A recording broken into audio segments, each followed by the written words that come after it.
आप देख रहे हैं शाहीन टीवी। आप लोगों MIM के पास अख्तरुल ईमान है और बाकी सबके पास बेईमान है।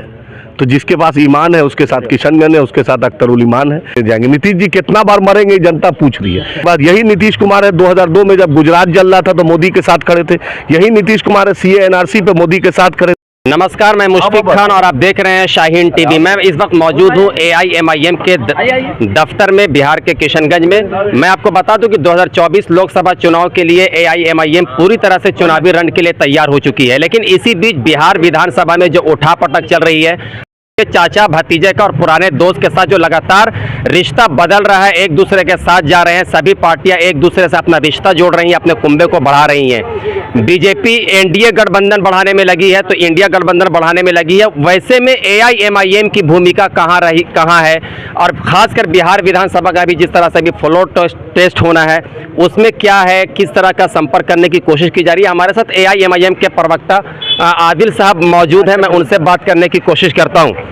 सर, पहले तो मैं बात करूंगा बिहार विधानसभा में जिस तरह से उठापटक चल रही है। 12 तारीख को फ्लोर टेस्ट होना है और उधर तेजस्वी यादव कह रहे हैं कि खेला करेंगे, तो क्या प्राण प्रतिष्ठा के बाद पलटू राम की ठीक ठाक प्राण प्रतिष्ठा उनकी भी हो चुकी है? नीतीश कुमार ने कहा था मिट्टी में मिल जाएंगे, भाजपा में नहीं जाएंगे। नीतीश कुमार ने कहा था कि मरना पसंद है लेकिन भाजपा में नहीं जाएंगे। नीतीश जी कितना बार मरेंगे जनता पूछ रही है। और उनके चमचे अब बताए कि बीजेपी की B टीम जिसको कहते थे, जो उनके चमचे हैं किशनगंज में, जिनके सिग्नेचर से आधार कार्ड नहीं बन सकता है, उनके चमचों से मैं पूछना चाहता हूं कि बतलाइए कि अब वो किस में है। नीतीश कुमार ने 2003 में मोदी जी को कहा था प्रधानमंत्री बनने के बाद। यही नीतीश कुमार है 2002 में जब गुजरात जल रहा था तो मोदी के साथ खड़े थे। यही नीतीश कुमार है CA NRC पे मोदी के साथ खड़े थे। यही नीतीश कुमार है 370 पे मोदी के साथ खड़े थे। यही नीतीश कुमार है जो ट्रिपल तलाक में मोदी के साथ खड़े थे। यही नीतीश कुमार है जो अलीगढ़ मुस्लिम यूनिवर्सिटी में 1 रुपया नहीं दिया है। यही नीतीश कुमार है जो सीमांचल की बाढ़ की तबाही पे कुछ नहीं किया है। यही नीतीश कुमार है जो राजगीर में शीशा का ब्रिज बन जाता है, राजगीर में गंगा का पानी गया पहुंचाते हैं, लेकिन सीमांचल की बाढ़ की तबाही नहीं दिखती है क्योंकि उनको मोतियाबिंद नहीं मोदियाबिंद है। आखिर किस तरह से, जिस तरह से नीतीश कुमार इंडिया गठबंधन के लिए पहले से सब तैयारी किया, सारे घटक दल को अपने साथ लाया, तो उनका फिर से छोड़कर अपने पुराने साथी के साथ जाना, 2 वजह मैं आपसे ये जानना चाहूंगा कि लोकसभा में क्या उन्हें बीजेपी के साथ फायदा होता है, और फिर बिहार में जब प्रदेश का चुनाव होता है तो क्या उन्हें RJD के साथ फायदा होता है? किस तरह से वो देखते हैं, या उनके मन में कोई बड़ी लालसा है? देखिए, थूक कर चाटना और थूका हुआ चाटना MIM की आदत नहीं है। जिसकी आदत है उससे पूछिए। नीतीश कुमार का राजनीतिक 2024 अंत होगा इंशाअल्लाह ताला।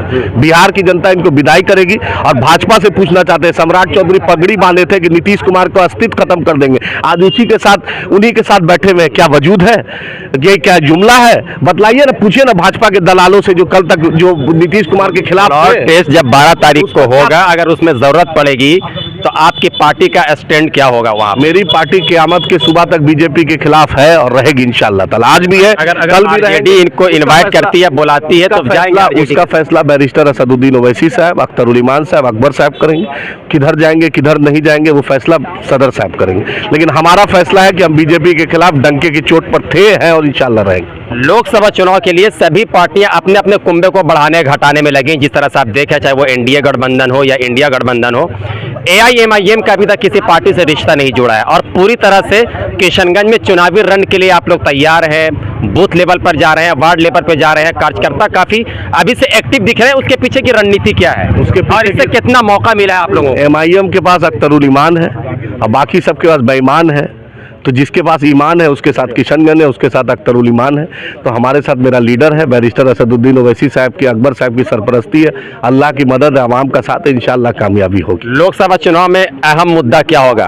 फिर से धर्म की राजनीति होगी दोनों तरफ से, या विकास का जो मुद्दा है, यहाँ पे जो लोगों की जो जमीनी जो मुद्दा है उस पर बात होगी, उस पर वोट होगा? 2015 से 16 अगस्त को रुई धाजा मैदान में बैरिस्टर असदुद्दीन ओवैसी साहब ने ऐलान किया था कि हम सीमांचल की लड़ाई मरते दम तक लड़ेंगे। उसकी अगुवाई अख्तरुल ईमान साहब बिहार में कर रहे हैं। और मेरा एजेंडा सिर्फ सीमांचल की और बिहार की तरक्की है। मुसलमानों मजलूमों की एक आवाज़ है, हम उठाते रहेंगे। चाहे मदरसा अजीजिया जला तो हम ही उठाए, मॉब लिंचिंग हुई तो हम ही उठाए, मुसलमानों पर ज्यादती हुई तो हम ही उठाए, AMU किशनगंज का मुद्दा हम ही उठाए, बाढ़ के पलायन को हम ही उठाए। विधानसभा में अख्तरुल ईमान साहब से ज़्यादा किसी माई के लाल ने सीमांचल की और बिहार के मजलूमों की आवाज़ नहीं उठाई है। आज अख्तरुल ईमान का नाम ईमान के साथ जुड़ता है। वह नीतीश कुमार में भी भी आग्रह किया, तेजस्वी भी चाहते हैं, कांग्रेस भी चाहती है, लगता है अख्तरुल ईमान ने ईमान के साथ समझौता नहीं किया, इसलिए इसकी किशनगंज और सीमांचल और बिहार के अवाम उसके साथ है। आज पूरे बिहार में इससे बड़ा मुस्लिम लीडर कोई नहीं, अख्तरुल ईमान साहब। आखिरी सवाल बिहार से, अगर AIMIM को मौका मिलता है RJD में, तो क्या अख्तरुल ईमान को किसी मंत्री